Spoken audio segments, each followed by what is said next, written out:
Hi and welcome to my channel. I'm up to the rising sign of Leo rising and for the rest of December, the reading for the rest of December.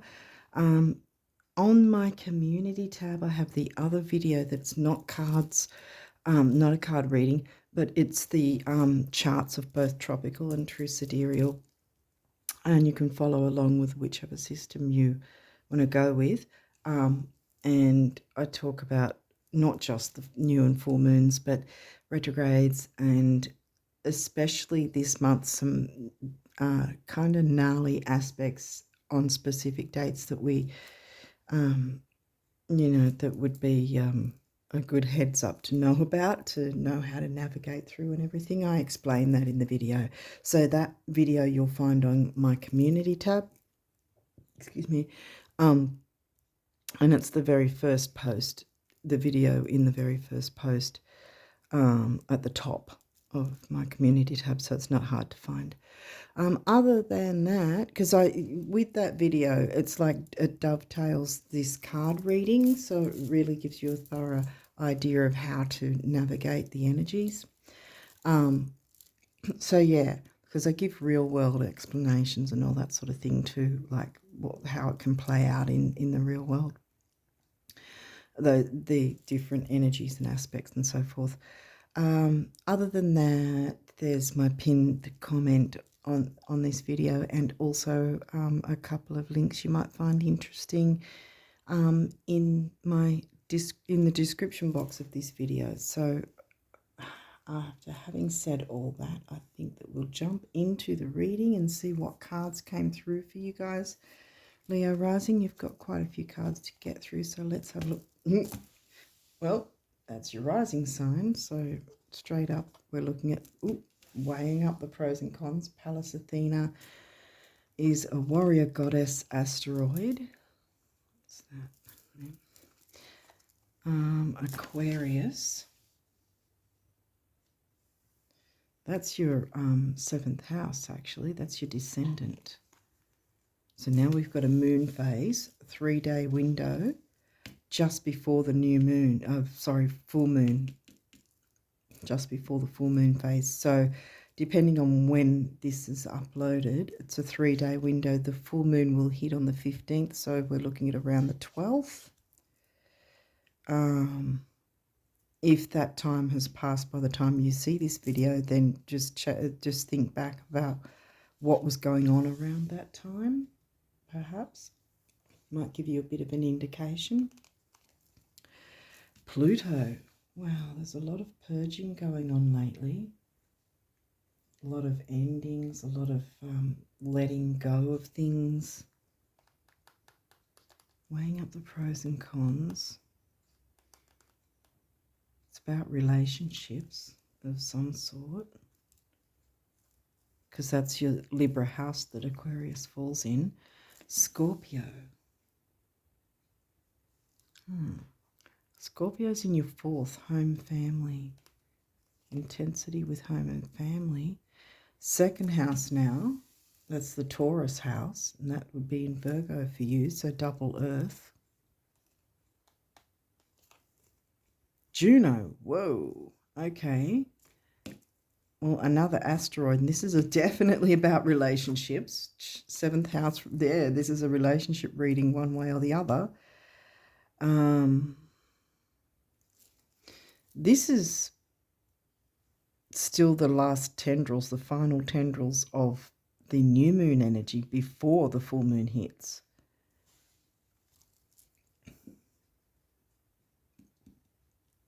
So maybe you're asked to use that last bit of new moon energy to work through and, purge and excavate any issues, weigh up what's going on, pros and cons about things, because Juno is about is there equal give and receive in any particular relationships, significant relationships for you. And the other thing Juno asks is, do you actually want to be in a particular relationship? Because you have the option to choose. You can choose. You don't have to stay stuck in something if it's unhappy. In Libra, you can find a balance to work out what way is best for you and all concerned. Whoa. Okay, now, lunar eclipse. Now, this guy came at the end of September, and he was in Pisces. Where does Pisces hit for you guys? Oh, that's the 8th house. Yeah. 8th house, shared resources, sex, debts, credit cards, loans, taxes, bank accounts, all that sort of government payments even, all that sort of thing is 8th house, the Scorpio house. And covered by Pisces, deceptions and illusions. Perhaps, because we're looking at full moon energy now.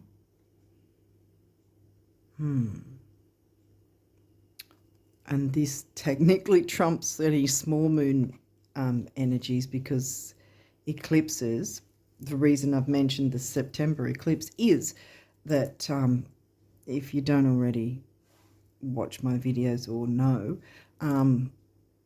that the eclipses have a minimum 3-month window on either side of the actual event itself where we'll feel the energies. And with a particular lunar full moon eclipse, you really let me start that again. You really want to be in the driver's seat, meaning starting to do the work yourself and looking into what needs to be purged and cleared away, you know. Use the easygoing energy of the final bits of what's left of the new moon in, well, it was in Sidereal Virgo, actually. No, Sidereal Scorpio. Virgo was the November one. Yeah, Sidereal Scorpio. Wow, Scorpio again. That was the new moon on the 1st.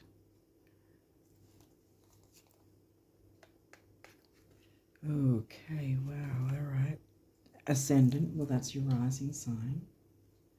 You're going to need to weigh up pros and cons about what needs to be purged and excavated, and exactly what way forward you want to go with the relationship, if you want to stick with the relationship at all.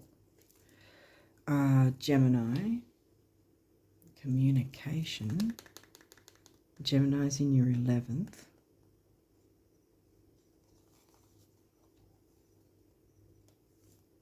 Libra. So we've got the Libra house, and now we've got the Libra sign.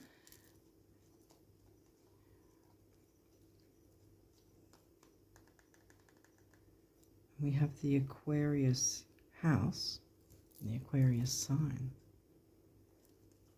Okay. Saturn, well, he likes to be slow and methodical. The part of you that accepts challenge to gain wisdom. Well, you know, relationships are challenging. They can be a challenge. And it can also be a challenge when we realise that we're going separate ways with relationships, and it's time to perhaps say our goodbyes. Or it could be saying goodbye to a dynamic that doesn't work well, you know. The 6th house, the Virgo house, the work, health and duty area of your life, health, duty, service to others, and including yourself. And the Virgo house has Capricorn in it. And Capricorn's ruled by Saturn. So there's a seriousness to this, though, even though there's the last final tendrils of the new moon energy, but really it's one of the tougher new moons being in Scorpio. You got Scorpio coming through, and Scorpio's ruling planet as well.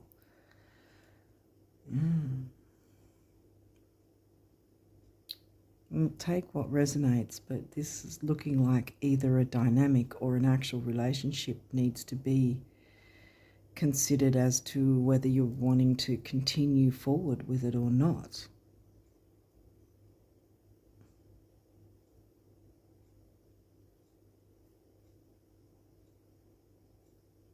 I mean, it can be difficult if you've been with someone for years. It's sort of like a pair of old shoes that are kind of worn out, but you keep wearing them because you're used to them. But perhaps you need a more comfortable, newer pair of shoes sort of thing, you know. You can't do that when you're stuck with the old ones. I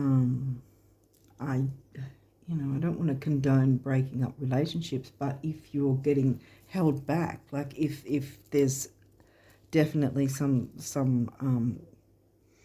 areas of difficulty, then that has to be addressed. Now you've got Virgo in the second, and then now you've got the Virgo house. So it's this sort of not coincidences, what's it called? Synchronicities, I guess. Sagittarius, the Voyager.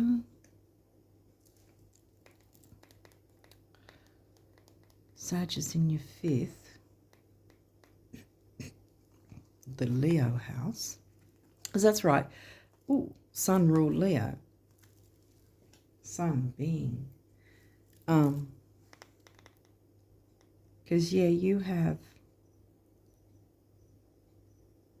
Yeah, each of the signs is going to be the same element. Like, because Gemini is also covered by air, and Libra is covered by air as well, because that's a Gemini house. And then the Aquarian house, which is also air. Fourth house, the Cancerian energy of home and family and creature comforts. Stability, I want to say. Home and family. That's the first time we got the Cancerian vibes. What else have we got here? Trine. Okay. So even though these seem to be tough and deep energies, if you're jumping in and doing some of the work to start with, then you're not going to be hit so badly and unceremoniously with the eclipse energies, because it's easy go, easy flow. You can take it slowly and methodically, easy go, easy flow.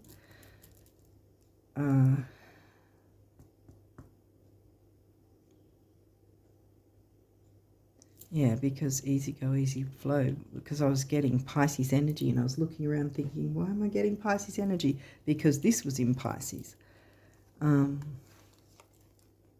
Pluto transformation, so something definitely needs to be purged, excavated and transformed within the relationship. 12th house, that's the Pisces house. And that one's in Cancer, and that's the Cancer house. Now we've got the Cancer sign. Moon feelings, moon ruled, the moon is the ruling planet of Cancer. This is saying surrender. So that's double water again, Cancer and Pisces. Surrender to doing this work, even if it's only in small increments. Saturn likes slow, methodical. You got a few, yeah. Oh, I've doubled up. Oh, I wonder why that happened. Okay, that's weird. Well, you got a few of these. I might actually, how do I want to do this? Maybe I'll put them that way. Wow, yours is weird. Okay, well, let's keep going. Scorpio. I don't know why they were bunched up like that. It's a lot of cards though. The animal. That's 4th house as well. Scorpio's in your Cancer house. Then we've got quincunx, complexity. All relationships have a measure of complexity in them. Taurus, the Taurus house, now the Taurus sign, the bombshell. Taurus is in your 10th, your career, back with the 11th house again. Friends, friendships, groups, social circles. Mars, action. Mars is in retrograde at the moment, so things are going to be a bit tense. I talk about that in the video actually anyway. I also talked about it in last month's video, that'd be, I would recommend watching both because there's quite a bit of information in both that is still pertaining to now. You know, you can just sort of skip past the moon phase information, but yeah, the Mars retrograde information was in last month's, but I still touch on it in this month as well. North Node, moving to your North Node, yes. Destiny. Okay, these may or may not have reversals. We'll walk through it if there is. Solar flares activate. So you can still move forward even though Mars is in retrograde. Just take it slowly and methodically like Saturn likes. Neptune vision. Well, this is in reverse. Considering that there seems to be a couple of tough aspects, it's no wonder it's in reverse. Sort of cloudy vision, you know, Neptune, the ruling planet of Pisces. So things need to be excavated and purged. Ooh, Chiron heel, it's in reverse. Something needs healing, definitely. Whether that's the relationship needs healing or you need healing to step out of the relationship, and it can be very difficult if you've been with someone for years. I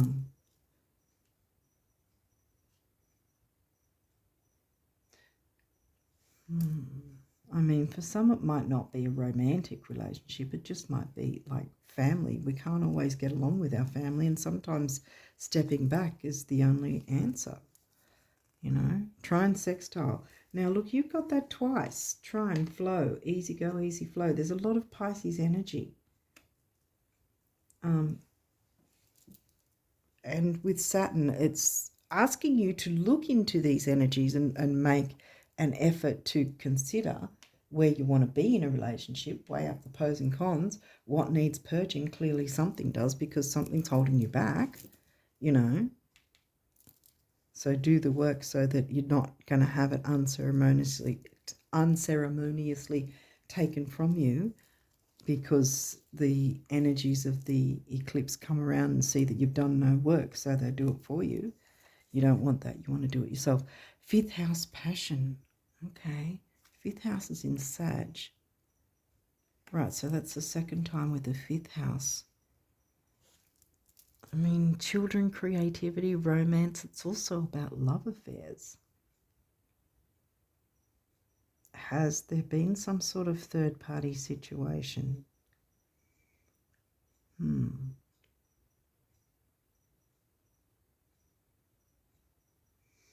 that can be tough if a partner has not been faithful. That's a tough one. Fifth house. It could also be that with the difficult energies that you haven't had a chance to, you know, heal and open up to what vision you want for yourself, that to bring in the passion again, the joy and the passion for life.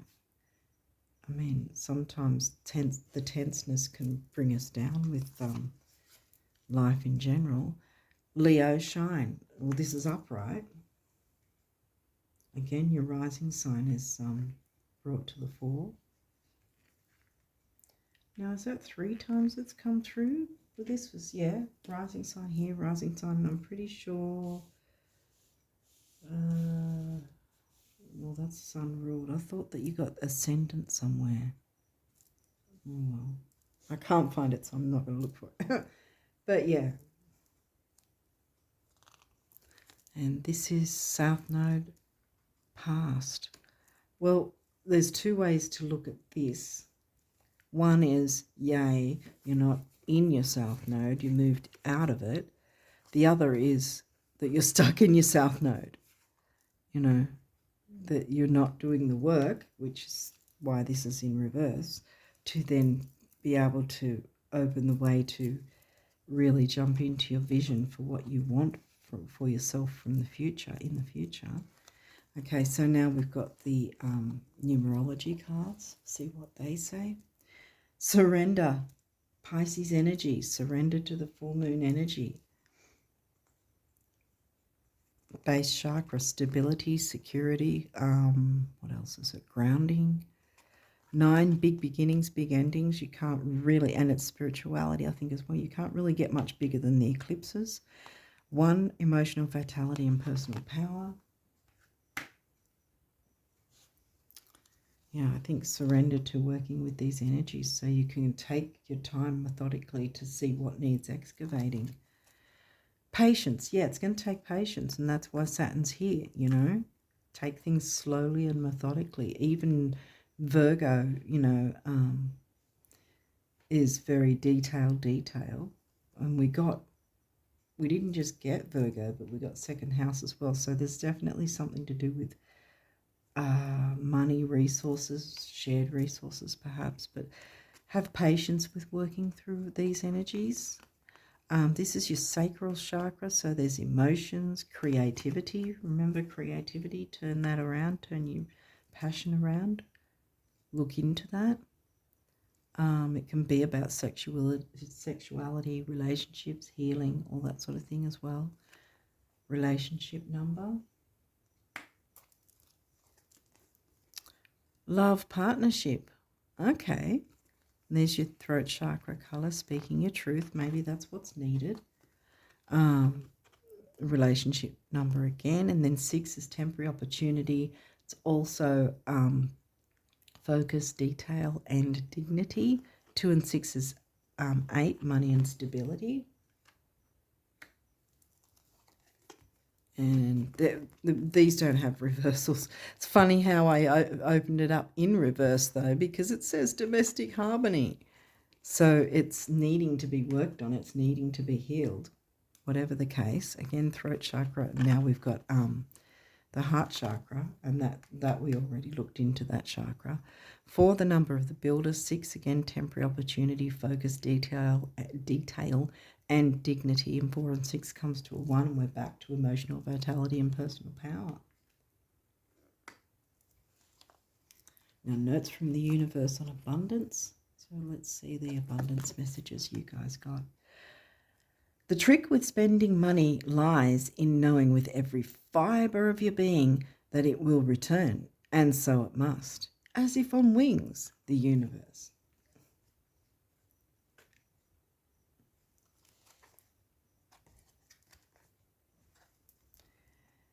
While it's often thought that happiness may spring from having some serious bucks, it actually works best the other way around. Your celestial financial planner, the universe.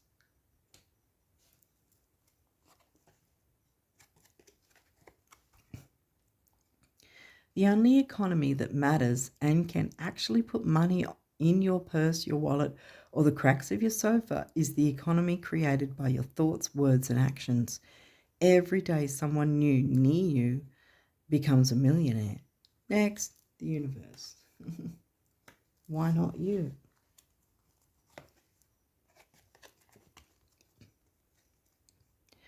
You can dance with the illusions of time and space, choosing your steps based upon things and events as they now are, or you can dance with your dreams. Remember the vision, turn that around.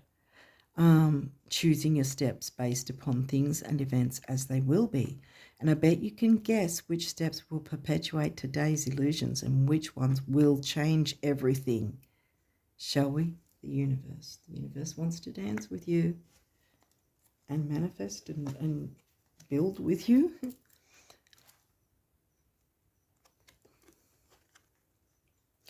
Behold, a new day with rainbows, sunshine, and blue skies. New players, rebounds and recoveries, abundance, health and harmony, just like you've been picturing them, right?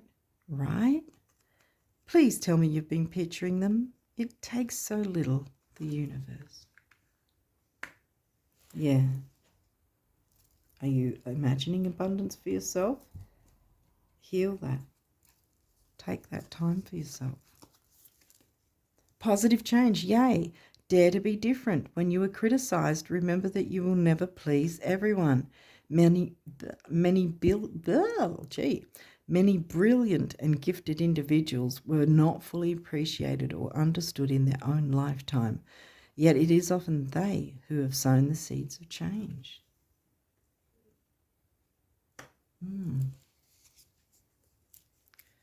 Compassion. Dearest one, be compassionate towards yourself. Surrender the self-criticism and fear that has you believing you need to improve in order to be worthy. You are perfect just as you are. The only thing that needs to change is your perception. You will come to